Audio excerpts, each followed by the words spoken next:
जा रही है।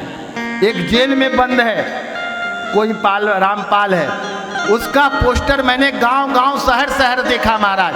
ऐसे ऐसे कस्बों में देखा जहां कोई दूर दूर तक नहीं पहुंच पा रहा। अगर हिंदू नहीं बचेगा तो आप किसके संत कहलाएंगे, किसके सन्यासी कहलाएंगे और किस पर राजनीति करेंगे? धीरे धीरे हिंदू नष्ट होता जा रहा है। कोई हिंदू को बरगला करके ईसाई बना दे रहा है, कोई हिंदू को ब्रह्मा विष्णु महेश की गालियां दे रहा है और वो आराम से सुन रहे। कारण कि हमारे जितने बाबा हैं वो मर्सिडीज खरीदने में लगे हुए हैं, बड़े बड़े बंगला। आज जितने आश्रम हैं महाराज सब होटल बन गया कि नहीं, सो बताओ मुझे। ऐसे धर्म बचेगा? जब होटल और आश्रम में फिर अंतर क्या रह गया? आज मंदिरों में की भी वही हाल हो गई। पैसा देने वालों के अंदर जाते हैं और जो पैसा नहीं दिया उसको बाहर से भगा दिए जाते हैं। ये धर्म का हाल हो गया। ऐसे धर्म बचेगा? धनात् धर्मः तथा सुखम। और धर्म को कौन जागृत करता है? साधु संत सन्यासी। आज छोटे छोटे 4 दिन से आया हुआ मजहब गांव गांव पैर पसार रहा है और हमारी इतनी हजारों साल लाखों साल प्राचीन परंपरा धीरे धीरे धीरे धीरे लुप्त की ओर जा रही है। क्यों? क्योंकि सब लोग सीमित होते जा रहे हैं। जागृत होने की आवश्यकता है। अब हमें गांव गांव पहुंचने की आवश्यकता है, उन सुदूर क्षेत्र में जाने की आवश्यकता है जिनको कोई पूछ नहीं रहा है। आप सिर्फ दक्षिणा के लिए नहीं, आज हम लोग किसको बड़का बाबा मानते हैं? आप लोगों की गलती है, मेरी गलती नहीं है। आप लोग उस संत को ज्यादा महान मानते हो जो बड़ी बड़ी गाड़ियों में घूम रहा है। आप उस संत को ज्यादा आदर देते हो जो फुल आनंद ले रहा है। 5 स्टारों में इसके नीचे उसका पैर ही नहीं होता, चार्टर्ड प्लेन से नीचे ही नहीं उतारता। ऐसे संतों का जिस दिन समाज बहिष्कार करने लगेगा, त्यागी तपस्वी को संतों की अगर पूजा करने लगेगा, अपने आप हमारा सनातन धर्म पूरे विश्व में गौरव को प्राप्त होगा। मैं बता रहा हूं। इसलिए संतों को और हमारे जितने धर्मावलंबी हैं, क्योंकि हमारे यहाँ कौन से संत की पूजा होती थी? जो त्यागी होते थे, तपस्वी होते थे, साधना से युक्त होते थे, विरक्त होते थे। आज कौन सी दुनिया में जा रहे हो जिसके साथ 10 गो बॉडीगार्ड, जिसके साथ 10 गो वो, जिसके साथ पूरा लग्जरियस जीवन? अरे महाराज, वो आपसे बेहतर जिंदगी जी रहा है, उसके अंदर कुछ नहीं है। आपसे ज्यादा माया मोह में पड़ा हुआ है। आपको कह रहा माया मोह त्याग दो और उस सारा माया मोह ला करके हमको दे दो। इसलिए नारद जी, इसलिए उनकी चिंता है कि आज का जो संसार का साधु संत सन्यासी मंदिर सब धीरे धीरे भ्रष्ट होते जा रहे हैं। आज देखो वृंदावन में क्या हो रहा है। आज कॉरिडोर की बात हो रही है ना? अरे भैया, इतना सुलभ मत बनाओ, कुछ कष्टकर रहने दो। आज बताओ, अगर पैदल चढ़ करके केदारनाथ जाते तो हेलीकॉप्टर से जो 5 लोग मरे, मरते क्या? कभी सुना था पहले 100 साल पहले कि कोई मरा है? और जिनको भगवान ने पाँव नहीं दिया, चल नहीं पाते, नहीं जाओ। कम से कम प्रयास तो करोगे केदारनाथ जाने के लिए। दौड़ोगे तो घर में प्रैक्टिस तो करोगे कि मुझे पैदल चलना है, लेकिन अब सुविधा मिल जाएगी तो क्या करोगे? लेकिन देखो, ब्राह्मणों के साथ कोई भी मंदिर प्रतिष्ठित कब होता है? जब उसमें कोई अच्छा ब्राह्मण आता है। आप देखो, आज अगर जिस बांके बिहारी की बात हो रही, 200 साल पहले कुछ नहीं था महाराज। अगर देखा जाए तो इस वृंदावन में पुराने ठाकुर जी को सब लोगों ने छोड़ दिया कि नहीं? मदन मोहन जी कोई जाते हैं, गोविंद वल्लभ जी जाते हैं, राधा वल्लभ जी जाते हैं, गोपेश्वर जाते हैं, माँ कात्यायनी का मंदिर गया, कोई गए यहाँ पे? ये सारे मंदिर पुराने हैं। 4 दिन की चांदनी फिर अंधेरी रात, इस चांदनी में मत भटको। लेकिन श्री हरिदास जी महाराज ने अपने साधना संगीत से प्रकट किया, और जब किया तो वहाँ कोई नहीं जाता, यहाँ तक के 20-25 वर्ष पहले भी लोग नहीं जाते थे।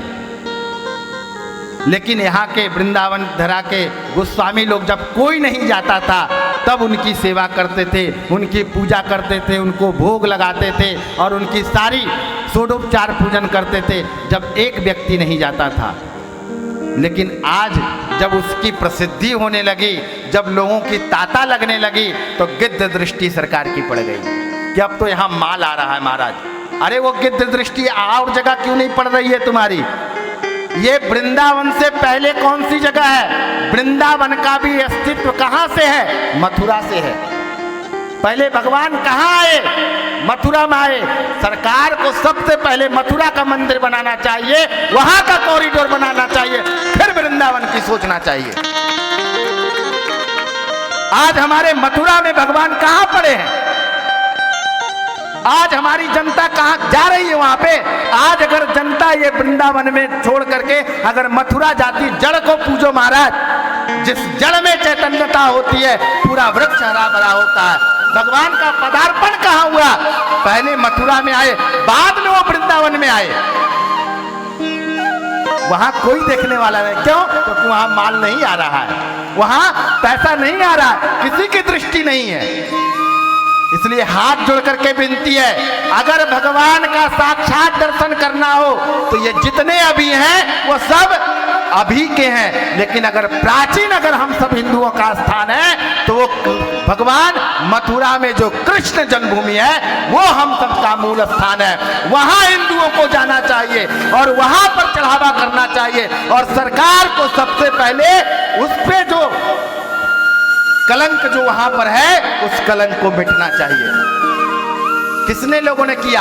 आप लोगों ने देखा इस वृंदावन में। मेरी इच्छा है महाराज, सबसे पहले कार्यशाला भूमि का निर्माण करूंगा मैं, एक कृष्ण जन्मभूमि कार्यशाला, जहां पत्थर, आज अगर कोर्ट से आदेश आ गया कि कल मंदिर बनेगा, क्या है आपके पास रोड मैप? है आपके पास कुछ? हम उसके लिए प्रयास नहीं कर रहे हैं। प्रयास किसके लिए कर रहे हैं? खाली धन भरने के लिए। और ये पैसा जाएगा कहां? देखो, विचार करो हिंदुओं, ये पैसा तुम्हारे मंदिर का पैसा सरकार को जाएगी, और सरकार के पास जाएगी तो वो पैसा विधर्मियों के ऊपर खर्चा होगा, सबके ऊपर खर्चा होगा। 1 रुपया चर्च से, 1 रुपया मदरसे से, 1 रुपया दरगाह से सरकार को नहीं मिलती। हमारे मठ मंदिरों का पैसा सरकार लेती है, और फूटी कौड़ी हमारे हिंदुओं पर खर्च नहीं कर सकती। हम उससे गुरुकुल खोलेंगे, हम उससे स्वास्थ्यालय खोलेंगे, हम उससे गरीब बेटियों का विवाह करेंगे। क्यों नहीं हमारी चीजों को दी जाती? क्यों? क्योंकि हिंदू अभी सोया हुआ है। आपको पता है गुरुद्वारा कमेटी ने 1925 में ही आजाद करा लिया था। आप ये वक्फ बोर्ड सुन रहे हो ना, है किसी की ताकत जरा चला जाए तो वहां पे, तो उस पर कोई ध्यान नहीं है महाराज। इसलिए हम सबको हिंदुओं को जागृत होना पड़ेगा। हम लोगों ने चीख चीख करके सनातन बोर्ड का मांग किया, लेकिन कान तक जू तक नहीं रहेंगी ये सरकार को। क्यों? क्योंकि ये सबसे ज्यादा मालदार, सबसे ज्यादा पैसा सरकार की, जितना बजट नहीं है महाराज, उससे ज्यादा पैसा हमारे मठ मंदिरों से आ रहा है। पता है, देश का संचालन हमारे मठ मंदिरों से चल रहा है। मान लिया आज योगी जी की सरकार है, सपोज करो, कल अगर किसी दूसरे की सरकार आ गई और कोई अगर मल्लेक्ष यहाँ आकर के सरकारी शासन पे बैठ गया, तो बताओ बाके बिहारी मंदिर की जो प्रतिष्ठा है, जो पूजा प्रणाली है, बचेगी या खत्म हो जाएगी? ब्राह्मण ही कोई बचा सकता। इसलिए आज तो सबको दिखाई दे रहा है कि गोस्वामी के बड़े बड़े पेट हो गए, बड़े बड़े धन कमा लिया। उस दिन नहीं देखा जब बेचारे गरीबी में भगवान की सेवा पूजा पाठ कर रहा था, जब कोई नहीं आता था, बेचारा 3 टाइम बैठ करके पूजा करता था, भगवान को जागृत करता था। आज जब भगवान जागे, भगवान में प्रतिष्ठा आई, भगवान में पावर आई, जनता आने लगी, तो सब लोग उसके पीछे भाग रहे हैं। इसलिए मेरी माँ प्रार्थना है कि इस वृंदावन को वृंदावन रहने दो। आज देख लो ना, ये आज जो भीषण गर्मी पड़ रही है, कारण क्या है? कहीं एक पेड़ नहीं दिखाई देता महाराज। अभी आप इस रोड से जाना, दाहिने साइड में 200 पेड़ कटे हुए आपको सामने दिखेगा, पीपल का, बरगद का, सारा। अभी जाकर के देखना, वैष्णव देवी मंदिर है, उसके राइट साइड में क्या बन रहा है? तो बिल्डिंगें बन रही है। तो पेड़ नहीं रहेगा तो हम सबका जीवन कैसे होगा? सांसें हो रही है कम, आओ वृक्ष लगाए हम वृक्षों को लगाना चाहिए कि वृक्षों को काटना चाहिए? बनाना है तो लगाओ, तब सब जगह पूरी तुलसी वृंदावन में बनाओ कॉरिडोर, हरे हरे लता पत्रादि, जैसे कुंज गलियां हैं, जैसे निधि वन है, वैसे पूरा वन बनाओ। जैसा नाम है वैसा गुण होना चाहिए। यही सब चिंता श्री नारद जी को सता रही है, और यही सब चिंता को दूर करने के लिए सनत कुमार से प्रश्न किया है। तब सनत कुमारों ने कहा कि आपका प्रश्न बहुत उत्तम है नारद जी, क्योंकि आपने अपने लिए कोई कुछ नहीं पूछा, आपने तो जगत का कल्याण के लिए प्रश्न किया है। इसलिए आइए, मैं आज वह दिव्य ग्रंथ को आलोकित कर रहा हूं जो अभी तक प्रदर्शन में नहीं आया था, लोगों ने, सब लोग सुना नहीं था। तो आइए उस ग्रंथ को आज मैं आपको श्रवण कराऊंगा, क्योंकि वो कोई साधारण ग्रंथ नहीं है, श्रीमद् भागवत महापुराण है। अगर इस ग्रंथ को अगर कोई सुनेगा तो यही सत्कर्म है जीवन का, और इसी से भक्ति, ज्ञान और वैराग्य तीनों का उद्धार होगा। देखो, भक्ति के बिना ज्ञान वैराग्य अधूरा है, और ज्ञान और वैराग्य के बिना भक्ति अधूरी है। एक चीज और मैं कहा करता हूं, अब विचार करो कि इस वृंदावन में भक्ति जवान हो गई और ज्ञान और वैराग्य बूढ़ा हो गया। क्यों? इसलिए आप देखना, इस वृंदावन में दो चीज की कमी है, ज्ञान और वैराग्य की। भक्ति तो है, आपको रिक्शा चालक भी राधे राधे करते मिलेंगे, लेकिन ज्ञान और वैराग्य, इसको धीरे धीरे जागृत करना पड़ेगा ब्रजवासियों को, तभी जाकर के इस वृंदावन की महिमा बचेगी।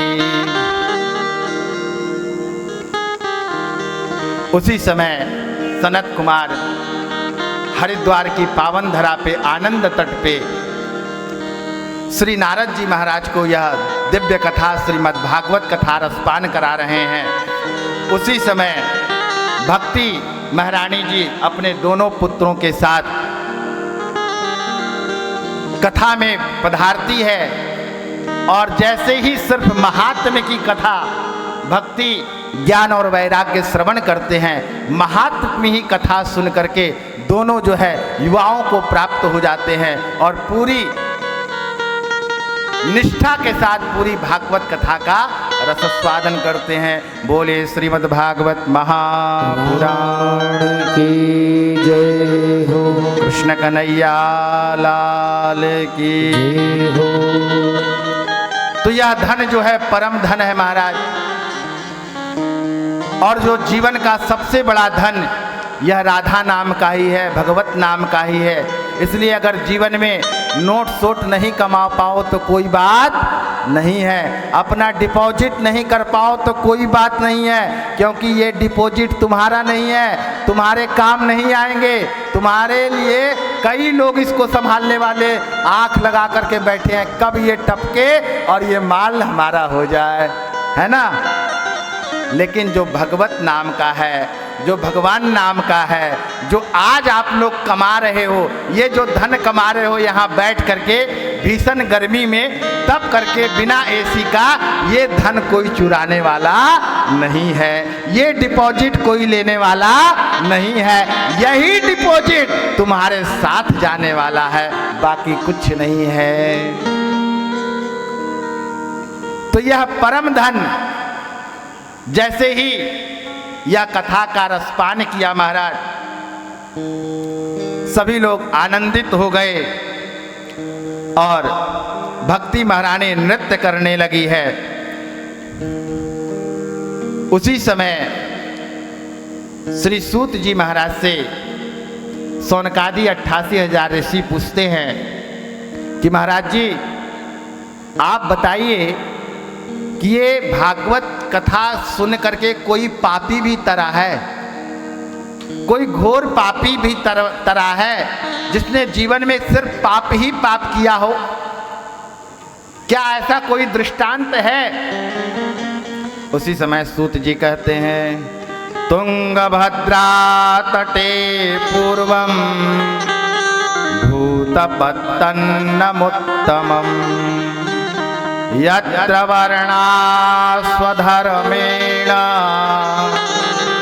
सत्य सत्कर्मता परा। सूत जी ने कहा कि एक तुंगभद्रा नदी के तट पे आत्मदेव नामक एक ब्राह्मण रहता था। वो बहुत ज्ञानी था महाराज, बहुत धन था उसके पास, लेकिन उसका वृद्धावस्था आने वाला था, कोई संतान नहीं हुआ। वह ब्राह्मण देवता बहुत चिंतित थे और मन में विचार कर रहे थे कि सब कुछ प्राप्त हो गया, एक संतान नहीं मिला है। अगर एक संतान मिल जाता तो जीवन धन्य हो जाता। लेकिन संतान किसकी कृपा से मिलती है? पैसे से मिलती है क्या? डॉक्टर दिला सकता? ये पैसे दिला सकते? नहीं दिला सकते। कौन दिलाते हैं? हमारे पितृ देवता। याद रखना, जिस घर में पितृ नारुष्ट हो जाते हैं उस घर में सबसे पहले प्रहार होता है, उसकी संतानें उसके यहाँ होना बंद हो जाता है। अगर जिस घर में संतान होना बंद हो जाए तो किसी से पूछने की जरूरत नहीं है, जान लो कि हमारे पितृ देवता नारुष्ट हो गए हैं। आज देखा ना हमारे पितृ देवताओं की कृपा हमारी माता जी के ऊपर, जहाँ से हम लोग चले यहाँ तक कौन आए इनके साथ में? वही सब हमारे पितृ देवता, जिनको आप ले करके चल करके वहाँ से आए, वो इनके रूप में आकर के यहाँ आकर के विराजित हुए। यानी आपके सारे पितृ देवता, कुल देवी, सभी लोग इस कार्यक्रम को, इस भागवत कथा को सुनने के लिए सभी लोग यहाँ आकर के विराजित हो गए हैं और सब लोग आनंद चित्त होकर के इस कथा का रसस्वादन कर रहे हैं। आत्मदेव बड़ा ग्लानि हुआ, सब लोग ताना मारता था कि ऐसी निर्वंश मर जाओगे। आत्मदेव ने सोचा कि अब क्या किया जाए, अब लगता है प्राण ही त्याग दे। कोई संतान नहीं हुआ तो अब क्या करें, सब कुछ तो देख लिया जीवन में। जैसी प्राण त्यागने की बारी आई उसी समय एक ब्राह्मण वहाँ से गुजर रहे थे। उसी समय ब्राह्मण देवता ने कहा संत भगवान ने कि आप क्यों ऐसा विलाप कर रहे हैं, क्यों रो रहे हैं, क्यों मरना चाहते हैं? आत्मदेव ने कहा कि संत भगवान, मेरे घर में कोई संतान नहीं है, सब लोग ताना मारते हैं और उस ताने से मैं तंग आ चुका हूँ, इसलिए अब प्राण अपना त्यागना चाहता हूँ। संत भगवान ने कहा कि ये लो फल और ले जा करके अपनी पत्नी को खिला देना, यह पत्नी अगर खा लेगी तुम्हारे घर में संतान की प्राप्ति हो जाएगी। ब्राह्मण देवता आते हैं, अपनी पत्नी को फल ले जा करके देते हैं और कहते हैं कि ये फल खा लो, तुम्हें संतान की प्राप्ति हो जाएगी। पत्नी ने सोची, अच्छा कोई फल खाने से संतान की प्राप्ति होगी? बाबा सठिया गया है बुढ़ापे में। हंसने लगी, क्योंकि उसका नाम क्या था है पता? धुंधली। इसलिए नाम की बड़ी महिमा है महाराज। नाम थोड़ा सोच समझ के रखा करो।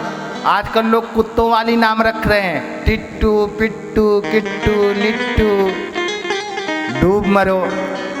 अरे हमारे भगवान के हजारों हजारों नाम हैं, इतने सुंदर सुंदर नाम हैं, तुम्हें डिक्शनरी में मिला नहीं क्या? अरे उन लोगों के लिए जिसके डिक्शनरी में कुछ है ही नहीं है क्या? एक अंकल में सब समा गए। मुझे तो देखो, मैं जहाँ जाता हूँ कथा करने, आप सब इंदौर परिवार का मैं गुणगान करता हूँ। आप मेरी सब कथा सुन लेना। मैं सारी कथा में आप सबका एक गुणगान करता हूँ, और वो गुणगान क्या करता हूँ जानते हो? मैं बहुत प्रेम करता हूँ आप सबसे। कारण आपकी परिवार का जो प्रेम है ना महाराज, इसको देख करके ये हमारा हिंदुस्तान से समाप्त होता जा रहा है। इसलिए हाथ जोड़कर